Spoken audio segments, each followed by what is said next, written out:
Le dernier quart d'heure de Smart Bourse, chaque soir, c'est le quart d'heure thématique et le troisième vendredi du mois, on s'intéresse à l'investissement en bourse avec la pédagogie de Louis Yang. Ce soir avec nous, le fondateur du Café de la Bourse. Bonsoir et bienvenue Louis.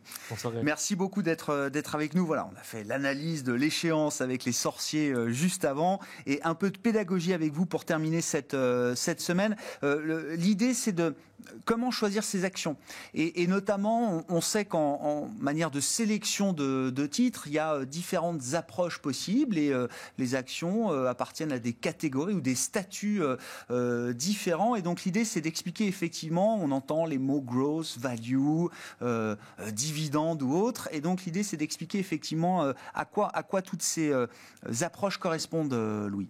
Oui, effectivement, il y a ces principales approches qui sont souvent citées par des experts. Ouais. Et donc c'est important de bien comprendre lorsqu'on débute en bourse ou qu'on investit un petit peu en bourse, qu'on boursicote et qu'on veut vraiment aller au-delà et avoir une vraie stratégie de sélection de titres et savoir quel type d'investisseur on est, comment on veut comment se positionner. Donc pour parler de l'approche value, bien sûr, parce que c'est le grand retour de l'investissement value. Exactement, c'est la rotation qui est en cours. Ouais. Donc la value, c'est quoi? C'est une approche qui consiste à regarder sur les marchés les actions qui sont sous-valorisées. Sous-valorisées, ça veut dire que leur valeur en bourse est inférieure à leur valeur intrinsèque. La valeur intrinsèque, pour faire simple, c'est la valeur comptable, c'est l'actif net, c'est vraiment ce qui est, on va dire, patrimonial tangible. Ouais. Et donc l'idée de cette approche-là... Les usines, les stocks, les machines, et combien tout ça vaut dans les comptes de l'entreprise. Exactement. Et après, on va le rapprocher de la valeur de l'action en bourse.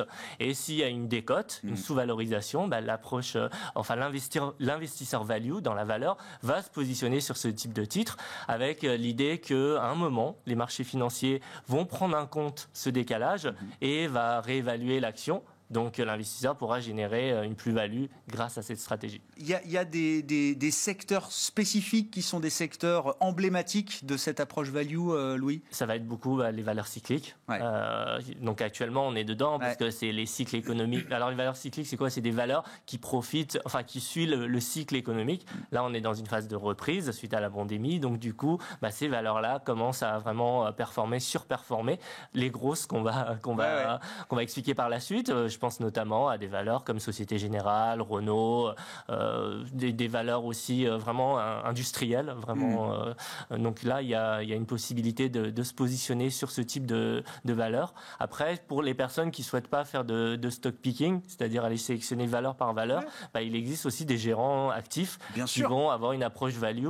Il y a même des ETF qui vont traquer des indices value. Donc, il y a pas mal de possibilités si on veut, si on adhère à cette philosophie d'investissement.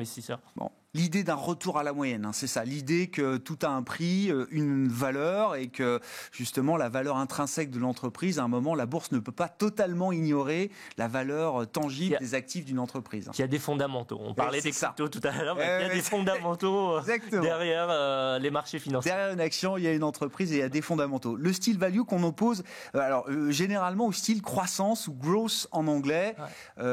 Qui est peut-être plus facilement compréhensible, parce que c'est vrai que la bourse, on achète des histoires de demain, très souvent. Et ça fait quelques années on en entend beaucoup parler, ça va être les valeurs technologiques, effectivement. Bon, pour expliquer, le gros, c'est quoi? C'est effectivement des valeurs avec une très forte croissance, avec un fort potentiel de développement, les valeurs de demain, le Amazon de demain, ça peut être Tesla, ce sont des entreprises au départ qui font pas forcément des bénéfices. Donc là, c'est une approche vraiment différente. On va plus regarder les fondamentaux, on va vraiment être dans la croissance, le potentiel de croissance. Et là aussi, par contre, il y a un point qui se rapproche au value, c'est que dans cette stratégie-là, on est aussi dans une optique de réaliser une plus-value en bourse en accompagnant des titres qui ont un potentiel de croissance très élevé. Et souvent, effectivement, on regarde la valorisation en prenant en compte les années de croissance et parfois plusieurs années de croissance à venir, parce qu'à l'instant T, effectivement, c'est souvent des métriques, la valorisation à l'instant T de ces entreprises est parfois tellement délirante que ça ne veut pas dire grand-chose. Oui, c'est vrai que lorsqu'on est sur du gros, on ne regarde plus un indicateur comme le PEA, on ne regarde plus, parce que là, c'est des valorisations qui peuvent être stratosphériques, mais encore une fois, quand le potentiel est là, c'est difficile aussi de savoir, voilà, est-ce qu'on tient le futur Apple ou est-ce que c'est une valeur tech qui va disparaître. Ouais.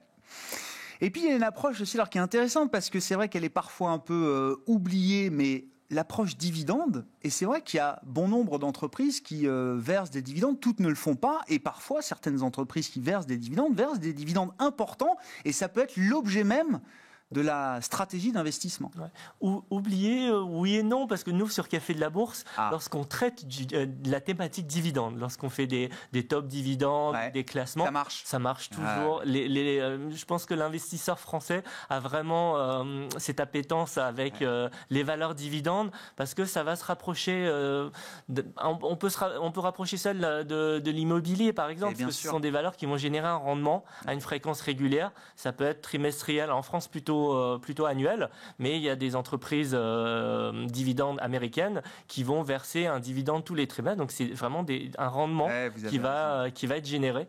Donc l'immobilier étant au cœur du patrimoine des Français, vous dites c'est une approche sur les marchés actions qui leur parle. Exactement.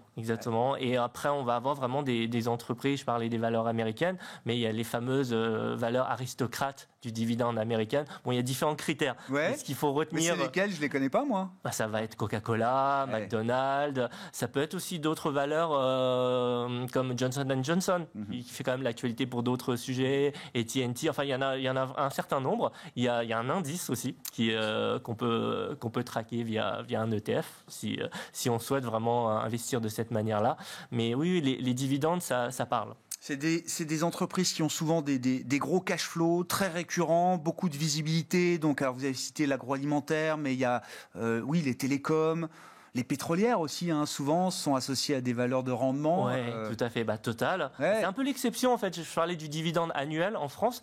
Total, c'est une valeur qui va verser des acomptes sur dividendes tous les trimestres. Donc finalement, c'est une valeur dividende à l'américaine tous les trimestres. Il y a un coupon, il y a un rendement de votre action qui va être généré. Bon. Et on fait le lien, effectivement, les mois de mai et juin sont des périodes de versement de dividendes pour beaucoup d'entreprises françaises à Paris, ce qui explique cet écart entre le contrat futur et le CAC 40 cash. Voilà, il y a encore 30 points d'écart sur le mois de juin entre le futur et le CAC 40. Et puis une dernière approche, alors qui est nouvelle, je ne sais pas, mais en tout cas qui est très en vogue et qui est vraiment montée en puissance ces dernières années et qui est assez explicite, c'est l'approche thématique. Oui, exactement. C'est donc thématique vraiment positionnée sur des tendances lourdes, sur des méga trends. Alors ça fait quelques années effectivement que ça se développe et je pense que la pandémie a remis un coup de boost sur ça, sur cette approche-là, parce que l'ISR, donc l'investissement social responsable, l'idée c'est vraiment d'accompagner des entreprises qui sont dans des secteurs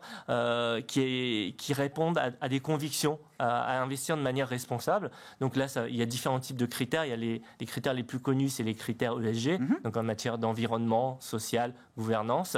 Mais il y a d'autres critères. Ça peut être les objectifs de l'ONU. Enfin, il y a vraiment beaucoup de possibilités et d'investissement avec l'approche thématique. Et aujourd'hui, de plus en plus de fonds ont été lancés sur des thèmes qui parlent en fait, c'est-à-dire le bien-être, la santé. Après, avec ce qu'on a vécu, c'est l'énergie verte, le climat. Donc vraiment, c'est quelque chose de très important. Et je pense qu'aujourd'hui, on a envie aussi d'être responsable en tant qu'investisseur, donc de valoriser un capital, mais en répondant à nos convictions. Ne pas forcément aller sur le tabac, l'armement, sur des secteurs de ce type-là. Et souvent, mais bon, là, le marketing fait son travail. Souvent, effectivement, ce sont des thèmes qui nous parlent. Alors, il y a des thèmes pour lesquels on se sent un peu plus proche que pour d'autres. Mais oui, c'est le vieillissement de la population, c'est la transition écologique, énergétique, tous ces sujets-là. Des thèmes aussi sur le bien-être au travail. Vous l'avez dit, là, c'est des thèmes. On a parlé cette semaine le thème de l'éducation aussi. Voilà, c'est des grands thèmes, effectivement, qui sont des tendances d'investissement importantes aujourd'hui. Merci beaucoup, Louis, d'être venu nous apporter tous ces éléments d'explication, de mise ou de remise en perspective, et je ne suis pas sûr qu'effectivement tout le monde ait bien en tête la value, la growth, le rendement, la thématique. Voilà, ce sont différentes approches pour vos styles d'investissement, hein. Choisissez votre style d'investissement. Bon, on peut picorer un peu parmi tous ces styles, hein, de toute façon, pour construire son portefeuille. Louis Yang qui était avec nous pour ce 3e vendredi du mois, consacré à la pédagogie de l'investissement boursier avec le Café de la Bourse. Louis Yang, le fondateur du Café de la Bourse, était avec nous ce soir. Très bon week-end. On se retrouve mardi en direct à 12h30 sur Bismarck.